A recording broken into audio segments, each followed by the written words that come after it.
Pertanyaan berikut datang dari Bapak Reksi dari Palembang. Shalom, saya mau bertanya, dalam hal berdoa yang lebih afdol, doa sendiri-sendiri apa doa bersama-sama? Terima kasih. Terima kasih. Salomo, bagaimana pendapatmu atau Jeffrey? Ada pengalaman mungkin yang mau dibagikan? Ini sekarang dalam setiap episode tajam, paling tidak ada satu pertanyaan yang perlu ditanggapi oleh host juga. Silahkan, Jeffrey atau Salomo. Kalau dari saya, ini pertanyaannya berdoa yang lebih afdol ya? Iya.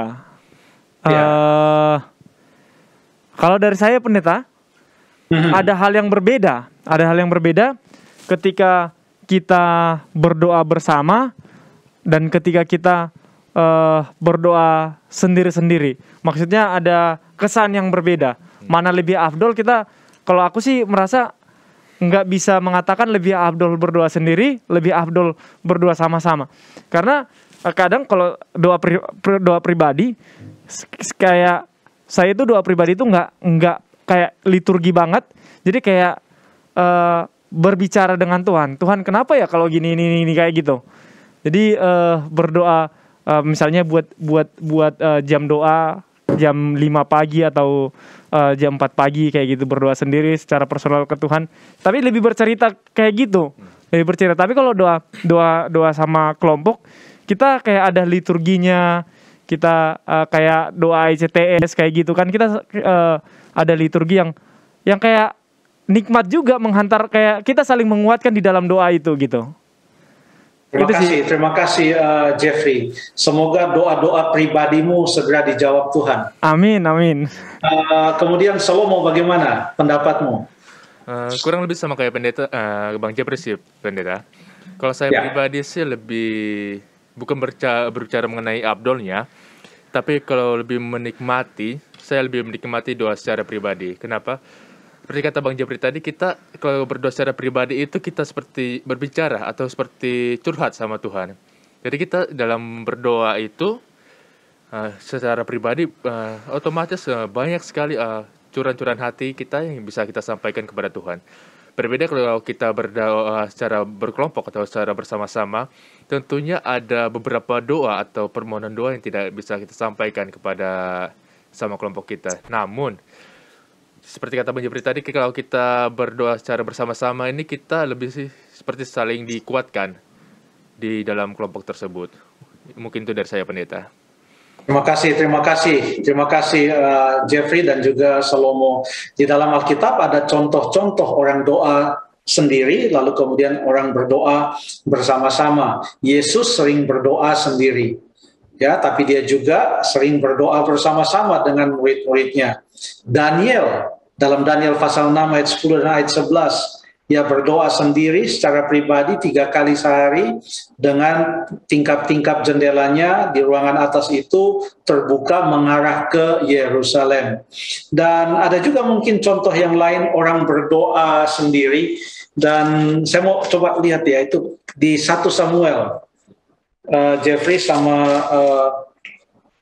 Salomo, di dalam buku 1 Samuel, coba kita lihat di ayat yang ke-12, ayat yang ke-12 dan ayat yang ke-13. Cukup unik juga ini berdoa, ini doa pribadi ini, dan di doa pribadi ini ada di bait suci Tuhan dia berdoa, ya. Jadi bukan di jalan raya atau di mana-mana, di bait suci Tuhan dia berdoa dan diperhatikan oleh imam pada saat itu, namanya Imam Eli. Ayat yang ke-12, ketika perempuan itu terus-menerus berdoa di hadapan Tuhan, maka Eli mengamat-amati mulut perempuan itu.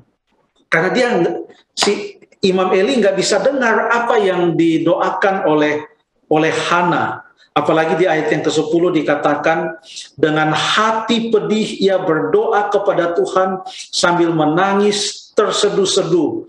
Lalu ayat 12, Eli perhatikan, dia terdengar dia menangis terseduh-seduh, tetapi apa yang dia minta kepada Tuhan? Katanya dalam ayat yang ke-13, dan karena Hana berkata-kata dalam hatinya, dan hanya bibirnya saja bergerak-gerak, tetapi suaranya tidak kedengaran, maka Eli menyangka perempuan itu mabuk. Pernah nggak Jeffrey atau Salomo berdoa seperti Hana ini? Jadi bibirnya bergerak-gerak, tapi nggak ketahuan apa yang didoakan. Bahkan Eli tidak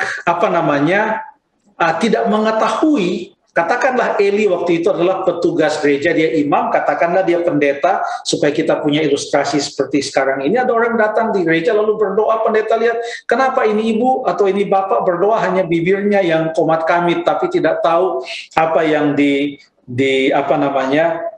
disampaikan. Dan memang Eli tidak tahu apa yang didoakan. Makanya di dalam ayat yang ke-17 dikatakan, ayat yang ke-15, Hana menjawab, bukan tuanku, aku seorang perempuan yang sangat bersusah hati. Lalu dia katakan, aku mencurahkan isi hatiku di hadapan Tuhan. Tapi dia kasih tahu isi hatinya apa, dia tidak kasih tahu. Dia hanya bilang, aku mencurahkan isi hatiku di hadapan Tuhan. Dia berdoa puas-puas, dia curahkan isi hatinya di hadapan Tuhan. Seperti yang tadi Jeffrey ataupun Salomo katakan. Lalu Imam Eli tidak tanya lagi, sebenarnya kamu berdoa minta apa sih? Tidak lagi. Eli langsung berkata di dalam ayat yang ke-17, pergilah dengan selamat, dan Allah Israel akan memberikan kepadamu apa yang engkau minta daripadanya. Apapun doamu, Eli tidak mau tahu lagi. Semoga Tuhan menjawabnya. Betul. 1 tahun kemudian kurang lebih, pada waktu Hana datang lagi, ya, bahkan sudah lebih dari 1 tahun, sebab di dalam pasal 1 ayat yang ke-23 dikatakan, tinggallah perempuan itu dan menyusui anaknya sampai disapihnya. Jadi kurang lebih 3 tahun atau 4 tahun usia dari Samuel. Lalu kemudian setelah anak itu disapih, anak itu dibawa oleh ibunya, oleh Hana. Lalu kemudian ayat yang ke-26, Hana berkata kepada Eli, mohon bicara tuanku, demi tuanku hidup. Akulah perempuan yang dahulu berdiri di sini dekat tuanku untuk berdoa kepada Tuhan. Untuk mendapat anak inilah aku berdoa, dan Tuhan telah memberikan kepadaku apa yang kuminta daripadanya. Bayangkan, 4 tahun, kurang lebih ya, saya hanya perkirakan, 4 tahun Imam Eli tidak mengetahui apa yang didoakan oleh perempuan yang dia lihat di bait suci itu. 4 tahun kemudian baru dia tahu, oh ini yang dulu kamu curahkan isi hatimu kepada Tuhan.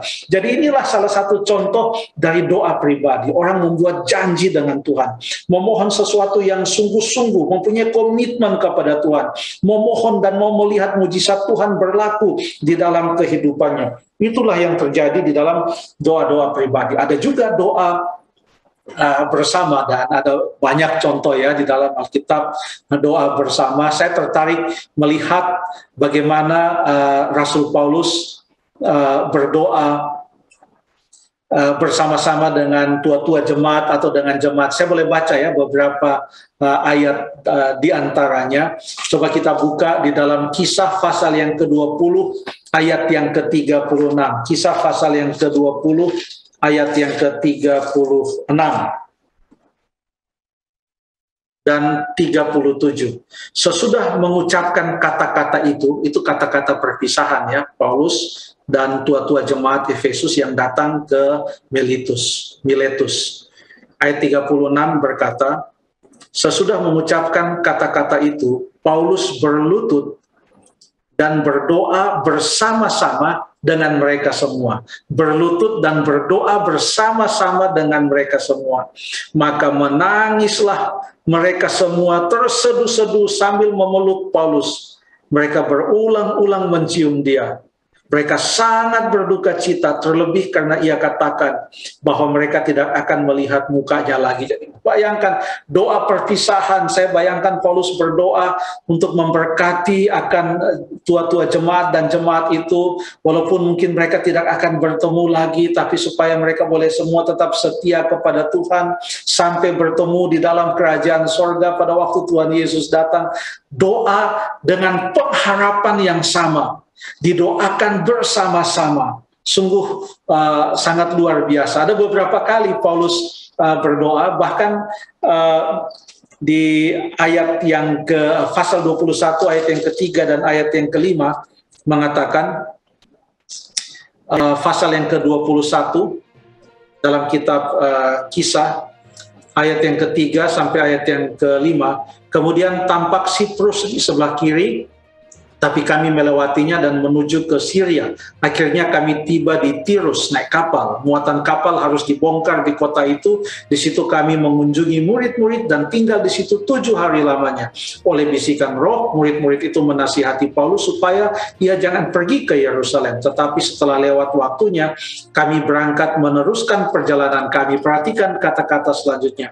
Murid-murid semua dan istri dan anak-anak mereka mengantar kami sampai keluar kota. Di tepi pantai kami berlutut dan berdoa. Oh, luar biasa. Itu anggota-anggota jemaat dan keluarga ya, istri dan anak-anak antar Paulus. Ada di situ juga Lukas, karena kalau dikatakan kami, karena penulis kitab Kisah adalah Lukas, berarti Paulus, Lukas juga ada di sana, dan Paulus dan rombongan lah berdoa dengan anggota jemaat, keluarga, ada istri, anak-anak, berdoa bertelut mereka di tepi pantai itu karena mereka punya pengharapan yang sama. Jadi seperti yang Jeffrey katakan dan Salomo katakan tadi, masing-masing mempunyai fungsinya. Mari kita gunakan semua kesempatan untuk boleh berdoa secara pribadi maupun bersama-sama dengan jemaat. Terima kasih.